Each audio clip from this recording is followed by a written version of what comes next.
talk about storage. I mean, it's on the mind of every VC. It doesn't exist right now, or it doesn't exist in large scale.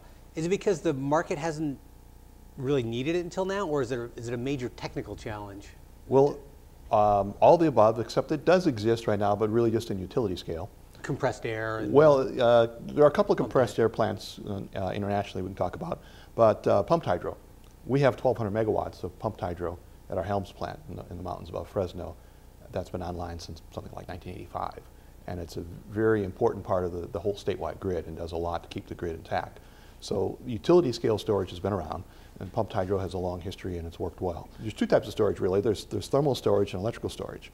And so our demand response people are looking at pilot programs for thermal storage, like ice storage. So you can chill water at night or make ice at night and use that to reduce your air conditioning load during the daytime. Or for large refrigerated warehouses, do more chilling at night and less in the daytime. So there's a thermal part of it, and then there's which is much more cost effective, generally speaking, than the electrical part. The electrical part's coming down. There's new technologies out there. There's flow cells and sodium sulfur batteries and lithium ion and advanced lead acid and different batteries that work behind the meter, and mainly at an industrial level, that if someone has a peak rate, they want to hold their peak demands down, they can use the storage to do that. How big is the wind potential in California? California, you see different estimates. Onshore, the numbers I've seen are in the range of up to 7,500 megawatts. The challenge is California is not actually that windy itself when you look at it. We're the second biggest producer of wind energy, but we're only the 17th biggest producer of actual wind potential. A big potential in California, but it's further out there, is offshore wind energy. If you look at a wind map, and the California Energy Commission has some really good maps that show resource potential, you'll see that there is a huge resource potential just off our shore. The problem is, if you compare California to, say, the East Coast or Europe, there's a lot of offshore wind turbines that have already been put in place. They have a very shallow offshore, and you could build the turbine right from the bottom of the ocean. Oh, like the North Sea? Well, in a lot of them around the UK and around Denmark are built right there offshore. California, the continental shelf drops away very quickly. So you go out any distance at all, and all of a sudden you've got this huge 600-foot, 1,000-foot depth that you can't build a turbine from the bottom of that, so you have to have a floating turbine. Solar thermal has a great deal of potential in California. We have some of the best solar resources in the world. And we've been doing it for 22 years, 23 years. Yeah, we've been doing the project in Southern California, 354 megawatts in the Mojave Desert. It's been online for in the 20-year range.